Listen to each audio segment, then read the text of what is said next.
माझा मितवा मालिकेच्या आजच्या भागामध्ये आपण पाहणार आहोत की गुंडांनी अर्णवला मारलेलं असतं आणि त्यामुळे आता अर्णव तिथेच खाली कोसळलेला असतो. जेव्हा अर्णवला खूप जास्त लागतं तेव्हा ईश्वरी घाबरते. ईश्वरी अर्णवला उठवायचा प्रयत्न करत असते. अर्णव सर, तुम्हाला जास्त त्रास तर होत नाही आहे ना? अर्णव ईश्वरीला म्हणतो की नाही, मी ठीक आहे, चल आपण जाऊया, तुम्हाला सरप्राईज देणार आहेस ना त्या ठिकाणी. त्यावर मात्र आता ईश्वरी म्हणते की सर, तुम्हाला काही कळतं आहे का? तुम्हाला त्रास होतो आहे आणि आता आपण तिकडे जायचं आहे. नाही नाही, मला नाही पटत ही सगळी गोष्ट. ईश्वरी अर्णवला रडून रडून सांगत असते, कारण तिला असं वाटत असतं की पुन्हा काही झालं तर अर्णवला ती आता सहन करू शकत नसते. त्याचमुळे आता ती अर्णवला सांगत असते की सर, आता आपण घरी जाऊया, आपण इथे तिथे न जाता डायरेक्टली घरी जायला हवं, कारण तुमची अवस्था बघता मला टेन्शन आलेलं आहे, असं देखील ईश्वरीनं आता सांगितलेलं असतं. इथे मात्र आता अर्णव आणि ईश्वरीला एकत्र आणण्यासाठीचे प्लॅनिंग सुरू असतात. अर्णवच्या मनामध्ये प्रेम आहे, पण तो ते प्रेम व्यक्त करत नाही. मग जर आपण ईश्वरीलाच आपण सांगितलं तर हे किती चांगलं होईल ना, असं मामाला ती म्हणत असते. राकेश मात्र आता अंजलीला म्हणत असतो की अंजली, हो, तू म्हणतेस ते अगदी बरोबर आहे. खरंच ना, अर्णवचं जर ईश्वरीवर प्रेम आहे तर त्याने ते कबूल नाही केलं तरी आपण तर सांगूच शकतो ना, असं आता त्यांचं ठरलेलं असतं. दुसरीकडे मात्र राकेश कधी एकदा ही लोक घरी येत आहेत ना याची आतुरतेनं वाट बघत असतो, कारण त्याला काही झालं तरीसुद्धा लवकरात लवकर त्यांना डेटवर ना घरी आणणं हाच तर मोठा हेतू होता. मुळात त्यांना पाठवायचंच नव्हतं, हेच त्यांना करायचं होतं. पण दुसरीकडे मात्र आता मामाने या सगळ्याला अंजलीला नकार दिलेला असतो. म्हणजेच काय तर मामा आता अंजलीला म्हणत असतो की अंजली, तू बोलतेस ते सगळं ठीक आहे, पण एक गोष्ट लक्षात ठेव ना, म्हणजे बघ ना, आपण हे सगळं करू अरेंज, पण या गोष्टी अर्णवला नाही आवडल्यात तर मग कशाला उगाच रेस घ्यायची आहे ना या सगळ्यामध्ये. त्यापेक्षा ना आपण शांतच राहूया. आणि आता वल्लरीला सुद्धा मामांचं हे म्हणणं पटत असतं. त्यावर आता वल्लरी सुद्धा स्पष्टच बोलते आणि म्हणत असते की हो, तुमचं बरोबर आहे. मला असं वाटतं ना की तुम्हीही बरोबर बोलताय. आपण ना हा विषय जर वाढवला ना तर त्याचे परिणाम खूप जास्त होऊ शकतात. त्यापेक्षा इथल्या इथे हे संपवूया. जर ईश्वरीवर अर्णवचं प्रेम असेल ना तर अर्णव बोलेलच की. तर दुसरीकडे मात्र आता घरी येत असताना बाहेर जेव्हा अर्णव आणि ईश्वरी येतात ना तेव्हासुद्धा अर्णव आणि ईश्वरी जेव्हा चालत असतात तेव्हा ईश्वरीला फक्त तो प्रसंग आठवतो ज्यावेळेला गुंडांनी अर्णववर हल्ला केलेला असतो आणि त्यामुळेच ना ती खूप जास्त टेन्शनमध्ये असते. तर दुसरीकडे मात्र आता अर्णव हा ईश्वरीला म्हणत असतो की आपण आता घरी तर लवकर जातोय, पण या सगळ्याची कारणं घरात विचारली जाणार. मग त्यावेळेला काय म्हणायचं लक्षात आहे ना की आपण डेटवरनं लवकरच आलो, सरप्राईजही बघितलं. हे सगळं कोणी केलं असेल अर्णव सर? तर आता ईश्वरीला हा पडलेला प्रश्न असतो. त्यावर अर्णव जो आहे तो मात्र आता म्हणू लागतो की हे सगळं ना त्या राकेशने केलेलं आहे, यावर माझा पूर्णपणे विश्वास आहे. काय राकेशने? त्याला तर मी आता सोडतच नसते, असं देखील आता ईश्वरी बोलत असते. पण त्याच वेळेला आता राकेशने जरी केलेलं असलं तरीसुद्धा आपण घरी जाऊन काहीच बोलायचं नाही आहे. तुला तर माहितीच आहे ना, मागच्या वेळेला अंजलीताई माझ्यावर हल्ला झाला होता तेव्हा किती पॅनिक झाली होती आणि तिथे लगेच जाऊन तिने पोलीस स्टेशनला कंप्लेंटही केली होती. पण आता पुन्हा आपण जर या चुका करत राहिलो तर प्रॉब्लेम होईल. त्यापेक्षा ना नकोच, याबद्दल काहीच बोलायला नको. जे जसं चाललं आहे ना तसं चालू दे. मुळात आहे ना, मला असं वाटतं की हे सगळं ऐकून तर राकेशला आनंद होईल. तर राकेशला आनंद मिळू द्यायचा नसतो. अर्णव आणि ईश्वरी आता घरी येतात. अंजली त्यांना पाहते आणि म्हणते की हे काय आलात पण एवढा लवकर? कसं काय? काय झालं आहे? तर तुम्ही गेलात नाही का? तर आता अर्णव आणि ईश्वरी म्हणतात की हो, आम्ही गेलो होतो आणि लगेचच आलो. हे ऐकूनच इथे मात्र राकेश त्यांच्याकडे पाहू लागतो. राकेशला माहिती असतं की ही लोक पुन्हा का आलीत, पण आता ही लोक घरात काही बोलत नसतात. घरात बोलले तरीही प्रॉब्लेम असू शकतो, म्हणून घरात ही लोक काही बोलत नाही. तर दुसरीकडे मात्र आता पाहायला मिळतं इकडे मात्र सगळीच जण जाऊन जमतात आणि त्याच वेळेला आता अर्णवला विचारू लागतात की काय होतं रे सरप्राईज, आम्हालाही जरा सांग, काय दिलं होतं ते सरप्राईज ते, म्हणजे आम्हालाही जरा बरं वाटेल ना, असं आता म्हटलं जातं. मग मामाला आणि अंजलीला तो सांगतो की ते सरप्राईज माझ्या बायकोने मला खास दिलं आहे, त्याबद्दल मी तुम्हाला कसं सांगू, पण एकदम बढिया होता हा सरप्राईज, असं देखील अर्णव आता बोलत असतो. खरं तर दोघं तिथपर्यंत पोचलेलेच नसतात, पण काय करणार, घरात तरी काय सांगणार, त्यामुळे खोटं खोटं त्यांनी सांगितलेलं असतं. आणि ईश्वरीसुद्धा म्हणत असते की खरंच खूप मजा केली, खूप बरं वाटलं. तर राकेशकडे ती रागातच पाहत असते. राकेश मात्र खूप जास्त खुश असतो, कारण या दोघांचाही प्लॅन फ्लॉप झालेला आहे, ह्यांना डेटवर जायला मिळालं नाही आहे याचा आनंद राकेशच्या चेहऱ्यावर स्पष्टपणे दिसत असतो. ईश्वरी आणि अर्णव आता घरात काहीच सांगत नाही, कारण यामध्ये राकेशचा चेहराही समोर येऊ शकतो, पण आणि राकेशला या सगळ्याचा आनंदही होऊ शकतो. तो विचार करेल की खरंच ना हे लोक जाऊन नाही आलेत, मग आपण मुद्दामून खोटं सांगायचं, असं तर त्यांचं नक्की झालेलं असतं. बेडरूममध्ये आता अर्णव आणि ईश्वरी आलेली असतात आणि त्याच वेळेला जेव्हा दोघंही जण येतात ना, तेव्हा मात्र आता ईश्वरी अर्णवला म्हणत असते की अर्णव सर, जे काही झालं ते सगळं माझ्यामुळे झालं, मी खरंच तुमची मनापासून माफी मागते. त्यावर मात्र कसं काय, कशाला हे सगळं काही, पण मला ना खूप जास्त वाईट वाटतंय की मी तुम्हाला सरप्राईज द्यायचं म्हणून बाहेर घेऊन गेले आणि बघितलं ना सगळं काय झालं ते, त्यामुळेच ना मला नको नको वाटते, असं देखील आता ईश्वरी बोलत असते. त्यावर मात्र अर्णव म्हणतो की राहू दे ग ईश्वरी, नको इतका त्रास करून घेऊस, आणि मला नाही वाटत आहे काही, आता मी क्लिअर आहे, एकदम क्लिअर, मला ना काही जाणवत नाही आहे बघ तू, असं देखील आता तिला बोललं जात असतं. पण तरीसुद्धा ना ईश्वरीला याचा जास्त राग येतो की तिला मनातल्या गोष्टी सांगायच्या असतात आणि म्हणूनच तर ती हट्ट करून तिकडनं गेलेली असते. खरं तर तिने हट्ट केलेला असतो की आजच तिला अर्णवला सगळं काही सांगायचं आहे आणि त्याचसाठी त्या आनंदात ती गेलेली असते. पण अर्णवला ती काही सांगू शकलेली नसते, उलट अर्णवला इजा झालेली असते. या सगळ्याचाच तिला खूपच जास्त राग येत असतो. अर्णव म्हणत असतो की मी झोपतो हा मिस इंदौर, कारण मला जरा जास्तच झोप येते. अर्णवने आता आराम करायचं ठरवलेलं असतं. अर्णवची मान जिथे लागलेलं असतं ना तिथे मात्र अर्णवला दुखत असतं, पण आता अर्णव तरी करणार म्हणून काय ना, तो आता शांतपणे झोपतो. ईश्वरीला मात्र अर्णवची अवस्था बघून खूप जास्त वाईट वाटतं. आता तोही विचार करत असतो की हे सगळं काय होऊन बसलं आहे, आणि त्याच वेळेला आता ईश्वरी जी आहे तीसुद्धा टेन्शनमध्ये आलेली असते. ईश्वरी आता गणूबाप्पाकडे प्रार्थना करतच म्हणत असते की या सगळ्या गोष्टी कशा काय झाल्या, बाप्पा खरंच ना तू संकेत दिला होतास, पण तो संकेत मी ऐकायला हवा होता, खरंच माझं खूप जास्त चुकलेलं आहे, असं देखील आता ती म्हणत असते. कारण आईने मला सांगितलं होतं की जाऊ नको, तरीसुद्धा मी गेली नाही. दुसरीकडे आता ईश्वरी जी आहे ती गणूबाप्पाशी बोलत असते. तेवढ्यातच ना तिचा फोन वाजतो. नम्रताचा कॉल आलेला असतो. नम्रता आता म्हणत असते की काय ग इशू, मला त्या हॉटेल मॅनेजरचा कॉल आला होता, तो तर मला म्हणत होता की तू अजून पोचली नाही आहेस, तुझा नवराही आणि तूही, काय झालं आहे. त्यावर आता ईश्वरी घडलेला प्रकार सांगू लागते आणि त्याच वेळेला ईश्वरी म्हणत असते की तुला मी सगळं सांगते, काय करू मी तरी, प्रॉब्लेम झाला आहे. आणि ती आता घडलेली हकीकत नम्रताला सांगू लागते. नम्रताला सुद्धा हे ऐकून धक्काच बसतो. काही गोष्टी आहेत ज्या अचानकपणे घडलेल्या असतात आणि त्याचे परिणाम इतके वाईट झालेले असतात ना, त्यामुळे आता ईश्वरीसुद्धा या सगळ्या स्ट्रेसमध्ये असते, ती स्वतःला सावरू शकत नसते. या वल्लरीचं मात्र आता हे रामायण काही संपत नसतं. वल्लरीला लवकरात लवकर आता काही झालं तरीसुद्धा हे सत्य समोर आणायचं असतं. तिच्याकडचे आता फोटोसुद्धा संपत आलेले असतात बहुधा, आणि त्यामुळेच आता तिनं ती कॉपी बाहेर काढलेली असते आणि ती आता खूप जास्त चिडत असते. पहिल्यांदा फोटो निर्माल्यामध्ये गेला, दुसऱ्यांदा फोटो दाखवून चांगलाच प्लॅन जो आहे तो पूर्णपणे होणार होता.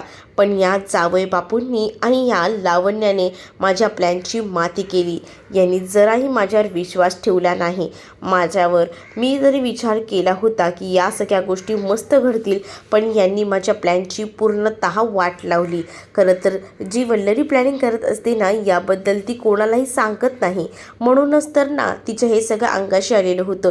जर तिने ह्या सगळ्या गोष्टी सांगितल्या असत्या ना, तर हे सगळे प्रॉब्लेम झालेच नसते. पण तरीसुद्धा तिला ह्या गोष्टी अजून बाकी कोणाला कळू द्यायच्या नसतात, त्यामुळे तिने सांगितलेल्या नसतात. पण ती आता म्हणते की फक्त ईश्वरीला मी हे सरप्राईज देणार नाही आहे, तर अख्ख्या घराला मी हे सरप्राईज देणार आहे आणि हे राजाध्यक्ष कुटुंब उद्ध्वस्त करणार आहे, असं देखील आता या वल्लरीच्या मनामध्ये असतं. आणि त्याचसाठी वल्लरी आता अशीच पावलं टाकत असते आणि ती खूप जास्त खुश असते. आता तिने नवीन रणनीतीसुद्धा आखलेली असते की काही झालं तरी आता अख्ख्या कुटुंबाला उद्ध्वस्त करायचं. मग आता तिला पहिला पॉईंट असतो अर्णवपर्यंत हा फोटो पोचवायचा, म्हणजे कसं खरी मजा येईल, असाच विचार आता इकडे ही वल्लरी करत असते. या वल्लरीला खरंच ना रात्र आणि दिवस काहीच कळत नसतो. गपचूप जाऊन झोपायचं, तर इकडे मात्र आता हे सत्य कसं समोर आणता येईल ना, याचा ग्रहण विचार करत ती बसलेली होती. दुसरीकडे मात्र आता सकाळ झालेली असते. अर्णव बाजूला बघतो तर ईश्वरी नसते.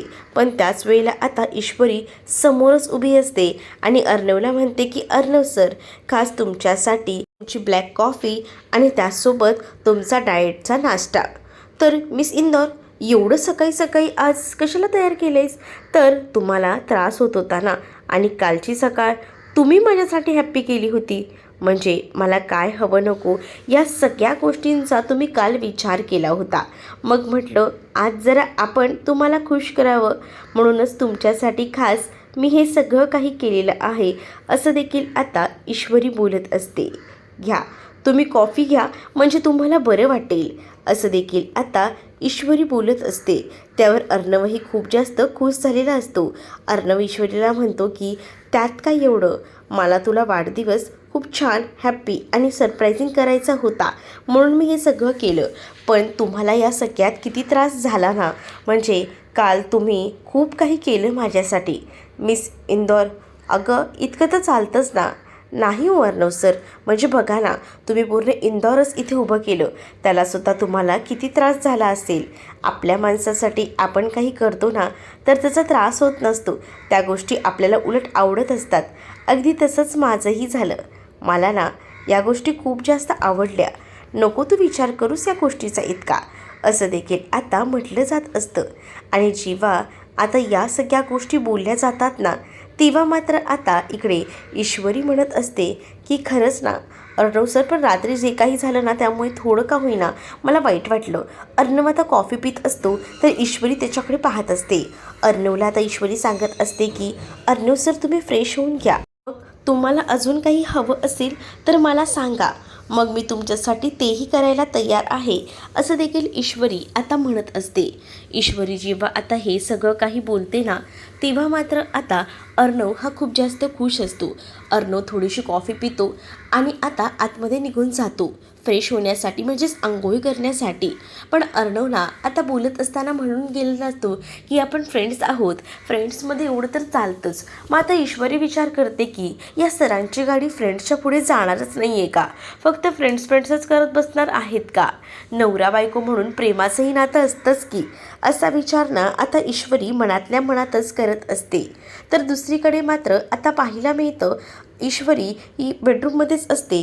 तेवढ्यातच अर्णव समोरून येतो आणि अर्णवने ना टॉवेल गुंडाळलेलं असतं आणि वर तो उघडाच असतो.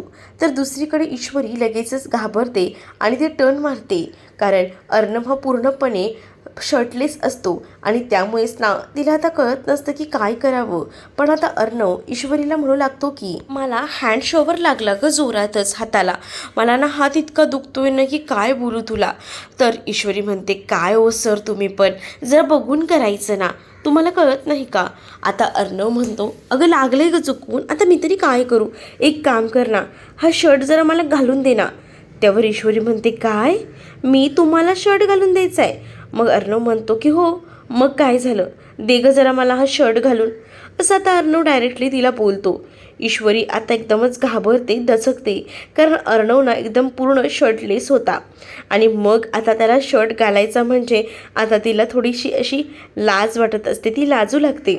त्याच वेळेला आता जेव्हा तिला लाजत असते ना ती, अर्णव म्हणतो की प्लीज ग, घालून दे ग मला, म्हणजे कसं जरा का होईना मला बरं वाटेल. मग आता ईश्वरीचा नाईलाज होतो. अर्णवने आता दोन्ही हात त्याचे पूर्णपणे पसरवलेले असतात, जेणेकरून ईश्वरी ही अर्णवला पटकनच आता तो शर्ट घालू शकेल. मग जेव्हा आता तो पूर्ण हात पसरवतो ना, तेव्हा मात्र ईश्वरी म्हणत असते की हे घ्या अर्णव सर. आणि त्याच वेळेला आता ती अर्णवच्या हातामध्ये तो हात म्हणजे शर्टचा हात घालायचा प्रयत्न करत असते. पण इकडे आता अर्णव म्हणत असतो की काय झालं आहे मिस इंदौर. आणि त्याच वेळेला ईश्वरी थोडी रोमॅन्टिक झालेली असते, थोडी काय म्हणायला हरकत नाही, खूप जास्तच. कारण तिला ना आता कधी एकदा अर्णवला आय लव्ह यू बोलते आणि पूर्णपणे त्याला समर्पित होते असंच झालेलं असतं. अर्णव मात्र आता शर्ट घालायचा प्रयत्न करत असतानाच मागून तिचा हात खेचतो. त्यावर आता ईश्वरी अर्णवच्या पाठीवर येऊन आदळते आणि त्याच वेळेला त्याच्या दोन्ही हातांमधून स्वतःचा हात बाहेर काढत त्याच्या छातीवर तिने हात ठेवलेला असतो.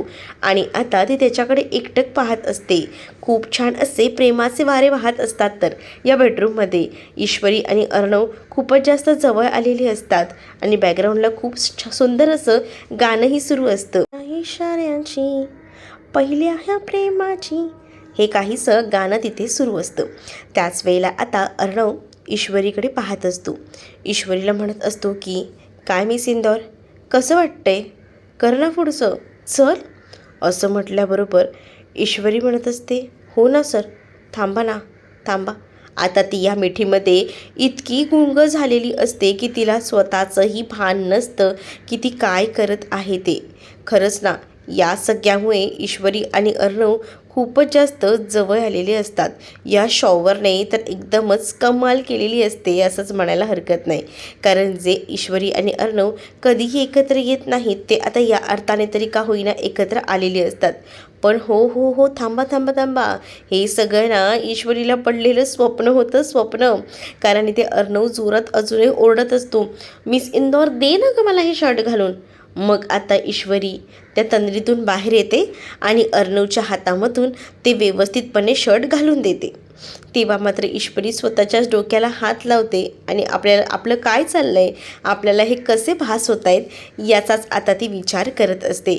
आणि ती अर्णवकडे एकटक पाहत असते, त्याला शर्ट घालून देताना सुद्धा. कारण आहे ना तिला एक फिलिंग आहे ना खूपच भारी वाटत असतं आणि त्यामुळेच ना आता ती खूपच जास्त खुश असते.